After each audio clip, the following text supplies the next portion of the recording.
आज मेरा विषय है हिंदी, कक्षा 9वीं, व्याकरण और समास। और उसमें समास देखेंगे। हमने पिछले कक्षा में समास के प्रकार, समास के वाक्यों की व्याख्या देखे थे और समास किसे कहते हैं। समास के 6 भेद देखे थे। 6 भेद है अव्ययभाव समास, तत्पुरुष समास, कर्मधारय समास, द्विगु समास, द्वंद्व समास और बहुव्रीहि। उसमें से हमने पिछले कक्षा में अव्ययभाव समास देखा था, तत्पुरुष समास देखा था। अब तीसरा हमारा समास का प्रकार है कर्मधारय समास। कर्मधारय समास, कर्मधारय समास के अंतर्गत इसमें इस समास में दोनों जो इसके परिभाषा देखेंगे। पहले हम कर्मधारय समास में पूर्व और उत्तर पद दोनों प्रधान पद होते हैं। इनमें इसके पदों में विशेषण और विशेषण तथा उपमान उपमेय का संबंध होता है। और उदाहरण देखेंगे। इसके 2 प्रकार है, एक विशेषता पूर्वक, एक विशेषता परक और दूसरा उपमान परक।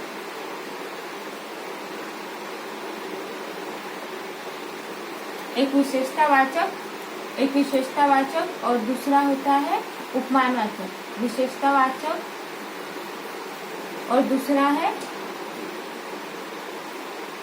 उपमानवाचक।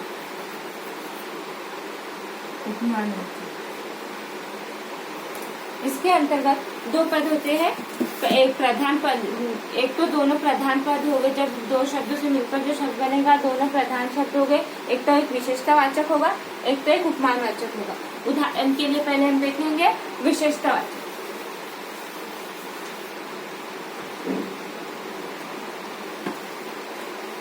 इस विशेषतावाचक देखेंगे, उसके अंतर्गत उसके उदाहरण है। उसका उदाहरण है महाकवि। उदाहरण महाकवि। इसमें देखो 2 शब्द है, दोनों में विशेषता बताइए। महाकवि जो महान जो कवि है, महान जो कवि है। ये आ गया है महाकवि। ये हो गया कर्मधारय समास। पीताम्बर,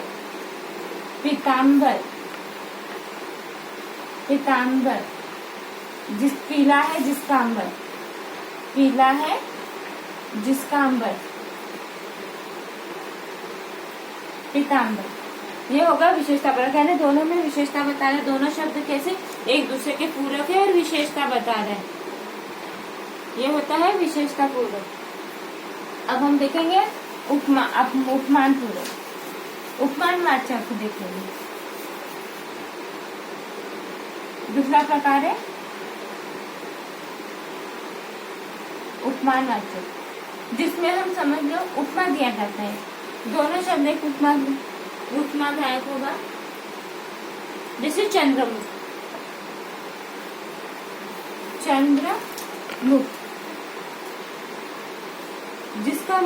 जिसका चंद्र के समान मुख है। चंद्रमुख चंद्र के सदृश मुख है जिसका, ठीक है। चंद्र के सदृश मुख है जिसका चंद्रमुख। और क्या है नवयुग, चरण कमल, जिसके कमल चरण के समान है।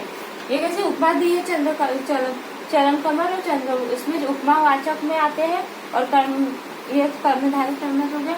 अब 4th देखेंगे हम द्विगु समास।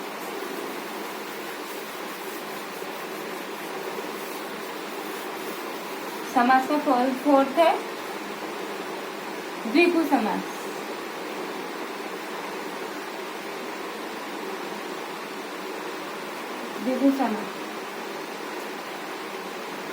द्विगु समास से तात्पर्य है जिस समास का प्रथम पद संख्यावाचक और अंतिम पद संज्ञा हो उसे द्विगु समास कहते हैं। जिस समास का पहला वाचक जो पहला पद है वो संख्यावाचक होता है और जो दूसरा पद है वो संज्ञा रहती है, उसे हम द्विगु समास कहते हैं। जैसे त्रिफला, उदाहरण के लिए त्रिफला। त्रिफला में क्या है, ये जो तीसरा फल है वो ये संख्या है, और ये फला क्या है, संज्ञा है। फल यानी तीनों फलों का फलाहार, इसका अर्थ होता है तीनों फलों का फलाहार। और दूसरा उदाहरण है चतुर्युग।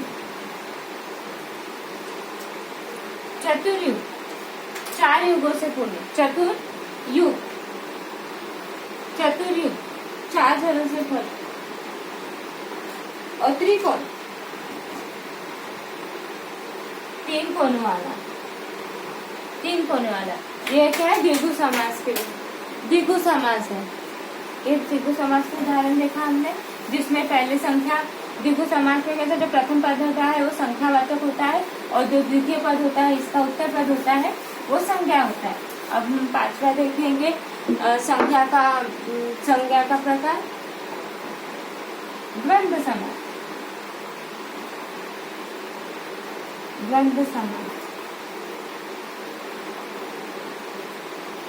द्वंद्व समास, एक समास की परिभाषा देखेंगे। सबसे पहले हम द्वंद्व समास किसे कहते हैं। समस्त पद में इसमें से दोनों पद प्रधान होते हैं, दोनों पद पर संज्ञा तथा उसका समूह होता है, उसमें वा अथवा आदि का लोप पाया जाता है। इसमें कैसे दोनों ही जो शब्द होते हैं वो कैसे संज्ञा होती है, अथवा दोनों पद समूह में होता है या वा नहीं होता। जैसे उदाहरण के लिए सीता और राम, यानी दोनों पद संज्ञा होती है, दोनों पद सीता। उदाहरण के लिए सीताराम, इसमें देखो दोनों संज्ञा है, राम भी संज्ञा है और सीता भी संज्ञा है। ये द्वंद्व समास है, दोनों में सीता या राम, सीता और राम पाप पुण्य इसका होता है। सीता और राम यहाँ उसका लोप हो गया है, और का यहाँ लोप हो गया है, और पाप और पुण्य और का यहाँ लोप हो जाता है, और दोनों जो इससे बनती है उसे हम द्वंद्व समास कहते हैं। सीताराम, पाप पुण्य, भाई बहन,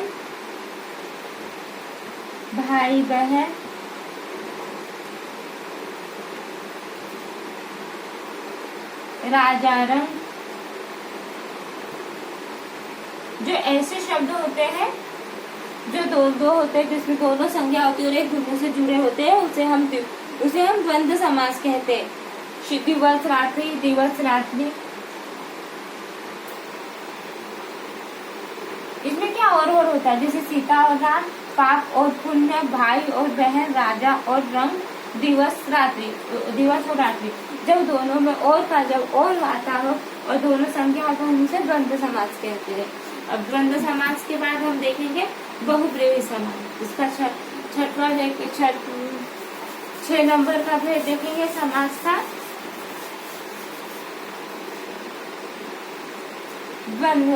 क्या है, बहुब्रीहि समास।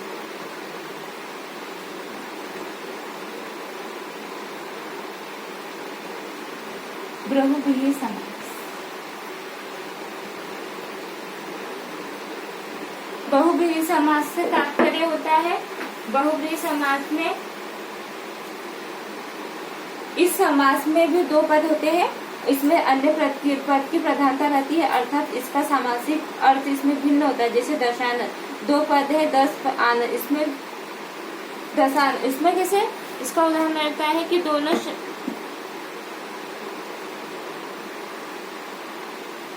यानी 2 पद होते हैं, दोनों पद में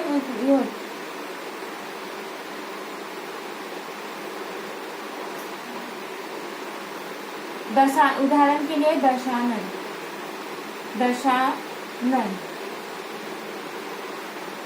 जिसका 10 आनंद, यानी जिसके 10 मुख है उसे कहते हैं दशानन। लंबोदर,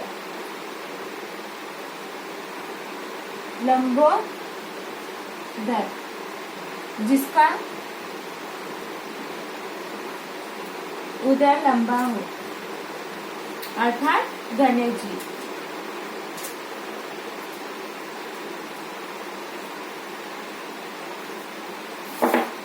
चक्रधर, चक्र को धारण करता है जो, अर्थात विष्णु। इसमें चक्र को जैसे नाम, जिसको बहुब्रीहि समास है ना, उन्हें अलग नाम से बुलाया जाता है। दर्शन है, जिसका 10 सिर होता है, कौन होता है? रावण। जिसका 10 सर है, रावण। लंबोदर, जिसका उदय लंबा होता है, अर्थात श्री गणेश। चक्रधर, जिन्होंने चक्र धारण किया है, अर्थात चक्रधर। जिन्होंने चक्र धारण किया है, अर्थात विष्णु। चक्र जिसने धारण किया है, इसका होता है विष्णु। जलज, जल से उत्पन्न होता है, उसे हम जलज, जल से जो उत्पन्न होते हैं, जलज।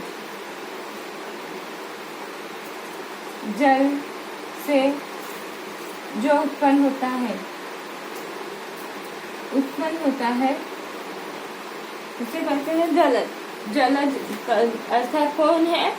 कमल। जलज अर्थात कमल, जल से उत्पन्न होने वाला जलज यानी कमल। तो हमने आज देखा, समास देखे। समास के हमने 6 भेद देखे हैं। उसमें एक अव्ययीभाव समास होता है, तत्पुरुष समास, जिसमें अव्ययीभाव समास में प्रमुख और कर्मधारय, इस प्रकार 6 समास देखे। धन्यवाद।